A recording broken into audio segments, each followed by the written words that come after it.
बन गए थे कि मैं पुरुष हो जाऊं, तो भगवती की कृपा से वो जन्म जन्मांतर के लिए पुरुष रूप में परिणित हो गए। उसके बाद ऋतवाग नाम के ऋषि ने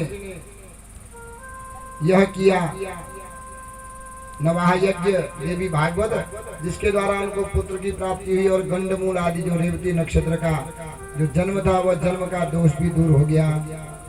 तो इस प्रकार जो भी मनुष्य जिस भावना से इसको करता है, तो भगवती तो मनोवांछा दायिनी है, मनोकामनाओं को पूर्ण करने वाली है। कोई अगर काम से करता है तो उसकी कामना भी पूर्ति होती है। कोई निष्काम होकर के अगर ये यज्ञ करता है तो वह इस लोक में सुख होकर के अंतिम में भगवती के दिव्य धाम को जाता है। तो अनेक प्रकार की आप लोगों ने चर्चाएं सुनी, भगवती के महत्व को आप लोगों ने श्रवण किया, परीक्षित के जन्म की कथा सुनी, सुखदेव के जन्म की कथा, वेद व्यास जी को पुत्र प्राप्ति का वरदान भगवती के द्वारा मिला, और पुनः वेद व्यास जी का जन्म, सत्यवती का जन्म, पांडवों का जन्म, परीक्षित का जन्म, यह सब जन्म की कथाएं कल तक आप लोगों ने सुनी। अब आज जब परीक्षित चिंता में है जन्मे जय, तो उत्तंग नाम के मुनि आए और उन्होंने जन्मे जैसे कहा कि तुम इतना यज्ञ कर रहे हो, इतने दान पुण्य कर रहे हो, पर यह सब बेकार है। क्यों? जब तक तुम्हारे पिता की तुम बदला नहीं लोगे तब तक तुम्हारे पिता की मुक्ति नहीं होने वाली है। महाराज कैसी मुक्ति? अपने पिता के ही उद्धार के लिए मैं दान कर रहा हूँ, पुण्य कर रहा हूँ, क्योंकि मैंने सुना है कि मेरे पिता जो परीक्षित थे अंतिम समय में सर्प के काटने से उनकी मृत्यु हुई है,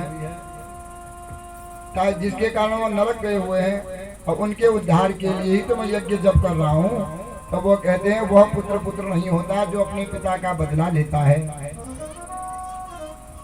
तुम्हारे पिता का जो बैरी है जिसने तुम्हारे पिता को काटा, वो अभी भी निडर होकर के घूम रहा है और तुम उसको नहीं मार रहे हो, उसको कष्ट नहीं दे रहे हो। धिक्कार है तुम्हें कि तुम राज्य कर रहे हो, सब कुछ अपने पिता का रखा हुआ राज्य भोग रहे हो, पर अपने पिता का जो शत्रु है उससे बदला नहीं ले रहे हो। तो ऐसा इनकी बुद्धि फिराई। तो महाराज क्या करो? अरे तुम सर्पों का यज्ञ करो, जब तक सर्प जल करके नष्ट नहीं हो जाते तब तक तुम्हारे पिताजी का बदला नहीं होगा।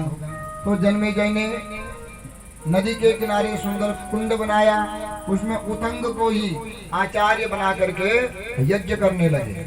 तो यज्ञ करते हैं तो जितने भी सर्प हैं उस यज्ञ में गिरते रह रहे हैं। तो तक्षक नाग इंद्र के पास गया, तो उन्होंने इंद्र को भी सिंहासन से बुला लिया। अब ब्रह्मा जी के पास गए, महाराज मैं कहाँ जाऊं, मेरी रक्षा कैसे होगी, इतना विशालकाय मेरा शरीर है, उस कुंड में अगर मैं अग्नि में गिरूंगा तो महाराज मुझे कितना पीड़ा होगी, कितना कष्ट होगा, महाराज मेरी रक्षा क्या होगी? तो कहते हैं कि तुम्हारा जो भांजा होगा वही तुम्हारी रक्षा करेगा, इसलिए तो तुम्हारी बहन है जरत्कारु, एक जरत्कारु नाम के मुनि है, उनके साथ विवाह कर लो। तो जरत्कारु मुनि के साथ अपने बहन का विवाह कर लिया। समय आने पर एक बालक हुआ, उनका नाम हो गया आस्तिक। वहाँ यज्ञ चलते रह रहा है जन्मेजय के वहाँ। तो आज आस्तिक बामन भट्ट बन करके गए। जैसे इनका व्रतबंध हुआ 8 साल में, तो हाथ में खड़ाऊं, जो पाँव में खड़ाऊं है, हाथ में कमंडल है, भिक्षा पात्र लेकर के चले गए जन्मेजय के वहाँ। तो जन्मेजय देखता है कि आज तक मैंने इतने यज्ञ कर दिए, ऐसे ऐसे ब्राह्मण मेरे घर में दान लेने आ गए, पर ऐसा जो है तेज वाला ब्राह्मण मैंने आज तक नहीं देखा। और कैसे हैं? द्वितीय इव भास्कर, दूसरे सूर्य के समान यह आस्तिक इतने प्रकाशमान है। तो जन्मेजय कहता है ये अवश्य में कोई साधु पुरुष होगा, कोई सिद्ध संत होगा। द्वार पर चले गए कि इनका सत्कार करना चाहिए। तो द्वार पर जाकर के हाथ जोड़ते और कहने लगे स्वागतम वो महाभागा, हे महाभाग आपका स्वागत है। महाराज आपके आने से मेरा यज्ञ सफल हो गया है, और मेरे मन में विश्वास है कि मेरे पिता का जो शत्रु है वो भी शीघ्र इस यज्ञ में कुंड में स्वाहा हो जाएगा और मेरा बदला पूर्ण हो जाएगा। मेरे पिता का जो मारने वाला तक्षक था वह भी बदला हो जाएगा। जो सामवेद को पढ़ने वाले जो ब्राह्मण थे गोभिल, वह गोभिल ऋषि गाना में सामवेदों के मंत्र पढ़ रहे हैं और मंत्र बड़े लंबे लंबे हैं, तो बीच बीच में क्या है, इनके सांस रुक जाती है। बूढ़ा आदमी भ्या विचार न होना क्या पंडित बिचारा का दांत ने भ्या कोई सांस में लिपान पीछे में रुक जाना। तो पर मंत्रों में क्या है, मंत्र में कहीं पर अगर बीच में सांस देली रुक गया तो मंत्र खंडित हो जाता है, और खंडित मंत्र फिर फल नहीं देता है। कहीं पर हर्ष की जगह में दीर्घ हो गया, दीर्घ की जगह में कभी हर्ष हो गया, तो मंत्रों का अर्थ का अनर्थ हो जाता है। एक बामन जाने को पाठ करने गया, तो पाठ करने गया, और कोई अज्जल गगरी छलकर जाए को नाम थोड़ा याद करे, हलो समझ नाम हमें पुस्तक मुखले हो गए। तो पाठ करने गया, पुत्रान रक्षेण महालक्ष्मी भार्याम रक्षतु भैरवी, कवचन देवी कि हे भगवती आप महालक्ष्मी बन के मेरे पुत्रों की रक्षा करो, भैरवी बन के मेरी घरवाली की रक्षा करो, भार्याम रक्षतु भैरवी। तो भौ जाग में क्या बन जाऊं, भार्याम रक्षतु भैरवी, रक्षतु जाग में रो जाग में भौ लगा देना, अब की बन गयो भार्याम भक्षतु भैरवी, भैरवी बन के मेरी घरवाली को भक्षण कर दो, खा दो। तो पाठ करो, घरवाली मर गए 4 दिन में, मंत्रों फले लगी जाने। अब कवच याद है ना, मुखागिरी याद है, तो याद कर दिया तो मंत्रों का तो अर्थ भी अनर्थ हो जाता है। थोड़ा में तभी जो है मंत्र अगर एक शब्द में ऊपर नीचे हो गया, अगर कामना वाला यज्ञ है तो कामना पूर्ण नहीं होती है। निष्काम अगर करते हो, स्तुति पढ़ो, पर कोई कामना अगर नहीं है तो कामना बिना कामना की करते हो तो उसमें तो कोई पाप नहीं लगता है। पर कामना वाले यज्ञ करोगे, मंत्र उसमें अशुद्ध हो जा रहा है, तो उसका जो है फल तुरंत मिल जाता है। यज्ञ करने लगे तो घरवाली कुछ ही दिन में मर गई। अब जामन विचार जे घरले पाठ करनी भी हो तो ये मंत्र पढ़नी भी हो, पुस्तक खोलनी भी होनी, मुखागिरी आचा बस कवच कर राख की में मुखागिरी आचा पाठ करनी भी हो, जाने पाठ करो जजमाने घरवाले मर जाता है। ये समझो ना मंत्रों का सब। तो एक दिन कहा नवावृत्ति भेनो, कहा नवावृत्ति भे, अब सपन देख के माइक लगाई मुख में, बामन का मुख में कोकरोल पाठ माइक में। अब सब माइक में पाठ करने से डरनी भे, न डरना खाली मैंने कहा शुद्ध हो रही तू जन बैठा, और उनके बोले मैं याद से कर लो पाठ। वो मुखला माइक लगाई गया, पुस्तक बंद करी ना भे, पुस्तक खोली नहीं और धड़ाधड़ मंत्र पढ़ो रहो, भार्याम भक्षतु भैरवी। सपन लेके भाई तक की कुमरे से तब तेरे घरवाल मर गए, तब जहाँ पाठ कर सकते घरवाल मर गए, अर्थ का अनर्थ हो जाता है। तो यह गोविंद ऋषि भी क्या करते हैं, इसलिए पाठ इत्यादि जो कामना यज्ञ होता है, हम जो इच्छित मन अगर कोई संकल्प कर कर्म करना हो तो इसलिए उसका शुद्ध उच्चारण होता है। क्योंकि एक मात्रा का ह्रस्व का दीर्घ हो जाता है, दीर्घ का ह्रस्व हो जाता है, तो वहां पर अर्थ का अनर्थ हो जाता है। त्वष्टा ऋषि ने यज्ञ किया ना इंद्र को मारने के लिए, तो यज्ञ किया, अब आगे की कथा आएगी।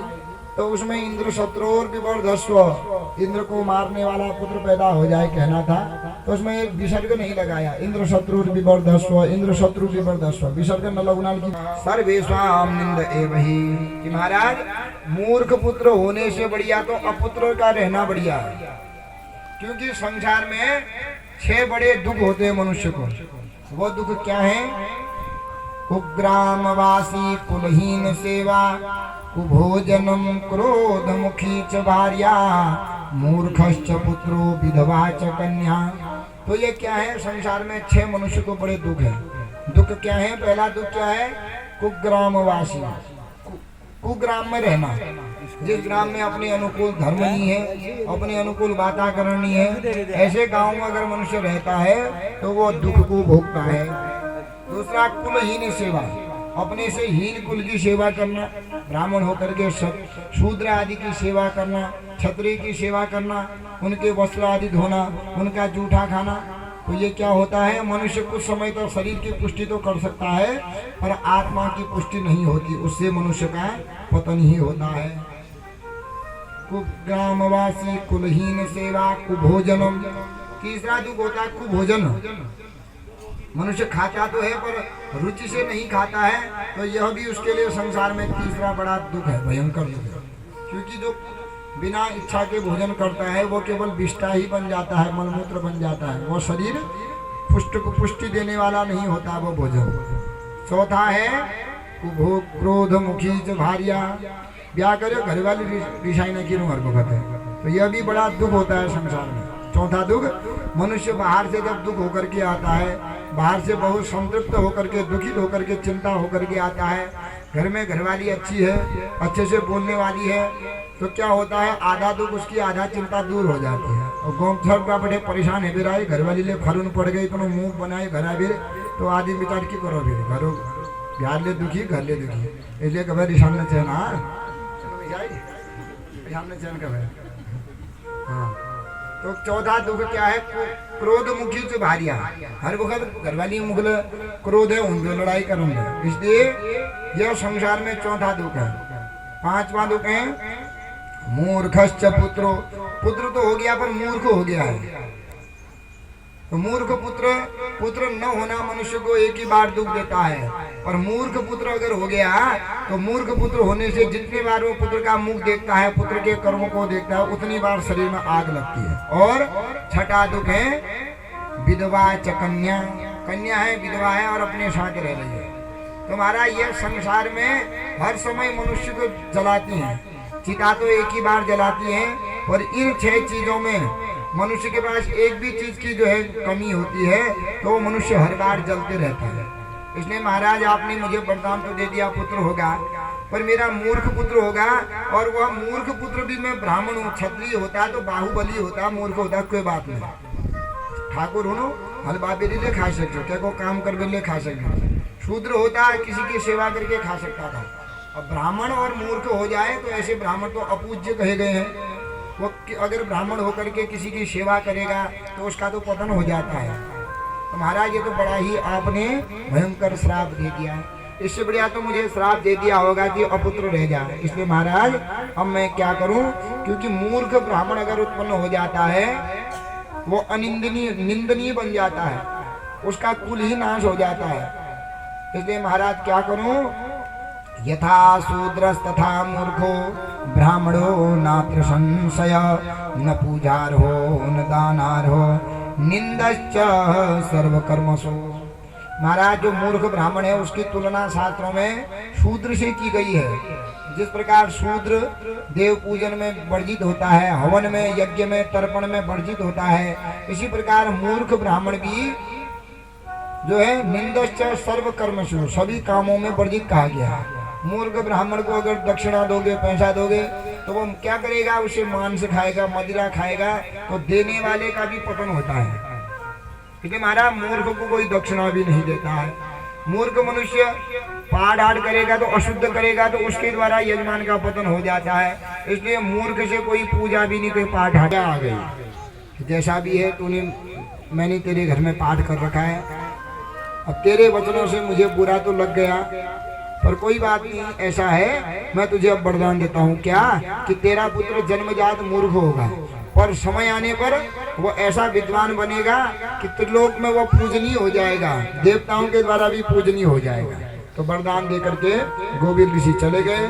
अब यह चिंता में है कि मेरा बच्चा पहले होगा, बाल्यकाल का मूर्ख होगा, तो बाल्यकाली में सब लोग कहेंगे नंतिना में अगर कोई झाला दियो, फिर बूढ़ी तक कोई झाला न बचपन में कोई झाल हो जाए आदि मन, तो कद के ठुलो पद पर नहीं जो है तो बिल तो इससे आज बर बनियो बनानी ना कौन कोई आदमी कोई शराब हो ना, शराब कोई शराब के नाम जो खूब गाँव में शराब जो लड़ा झगड़ा करूँ, फिर वो शराब छोड़े ऐसे निका आदमी बन गयो जी, आदमी को लाया अचानक कश बनियो शरीर चाह दे आप जमान में कश्य तो ना कौन। तो ये होता है, तो विचार करने लगे कि बचपन में ही आदमी की इज्जत होती है और बचपन में ही उसकी निर्लज्ज हो जाता है। तो मेरा बच्चा जब मूर्ख बनेगा तो बाल्यकाल में उसकी इज्जत कोई नहीं करेगा, तो फिर बड़ा होकर विद्वान होगा तो उसकी इज्जत तो सब बाल्यकाल में ही मूर्ख कहेंगे। तो मैं क्या करूं, कोई बात नहीं, भगवत की यही इच्छा होगी। घर में रहने लगे। समय आने पर देवदत्त की एक पत्नी है रोहिणी, वह रोहिणी गर्भवती हुई, और क्षत्रिय का असली प्रतिबंध होता है 9 साल में। 9 में नहीं कर पाते हो तो 18 तक कर लेना चाहिए। 18 के बाद फिर 19 में करो, 20 में करो, फिर कभी भी करो, फिर वो गौण काल हो जाता है, अतिकाल हो जाता है। वैश्य का प्रतिबंध होता है 11 साल तक। बनिया लोग जो होते हैं, गुप्ता लोग, शाह लोग, वैश्य कहा जाता है। इनका प्रतिबंध 11 साल तक। 11 में नहीं करते हो तो 22 के अंदर कर लेना चाहिए। 22 के बाद करते हो तो फिर उनका भी अतिकाल हो जाता है, फिर वो प्रतिबंध काम का नहीं होता है। तो ये विचार करने लगे कि मेरा लड़का 8 साल का हो गया है, क्यों ना अब इसको मैं प्रतिबंध करूं और इसको मैं वेद पढ़ाऊं, संध्या वंदन सिखाऊं। तो उस बालक का 8वें साल में विधि पूर्वक उन्होंने यज्ञोपवीत संस्कार करवा दिया। सचाष्टमे तथा वर्षे मंत्र जाप मम दृढ़ विश्वासा, मंत्र जाप मम दृढ़ विश्वासा, मंत्र जाप मम दृढ़ विश्वासा, पंचम भजन सुवेद प्रकाशा, पंचम भजन सुवेद प्रकाशा, मंत्र जाप मम दृढ़ विश्वासा, पंचम भजन सुवेद प्रकाशा, मंत्र जाप मम दृढ़ विश्वासा, पंचम भजन सुवेद प्रकाशा। नवधा भक्ति में पांचवी भक्ति आ गई है कि जो मंत्र है उस पर विश्वास करो। विश्वासम फलदायकम, विश्वास ही फलदायक हो जाता है। विश्वास अगर नहीं है तो कितना भी बड़ा गुरु तुमको कितना भी अमोघ मंत्र दे रही है, वही मंत्र तुम्हारे लिए निष्फल हो जाएगा। क्योंकि मंत्रों में कितनी शक्ति है। पहली बड़े 20 लाख नहीं भी मंत्र झाड़ने गया तो मंत्रों के द्वारा ही 20 ठीक हो जाता था। कैसे भाई बात पड़ गई, मंत्र के द्वारा ही ठीक हो जाता था।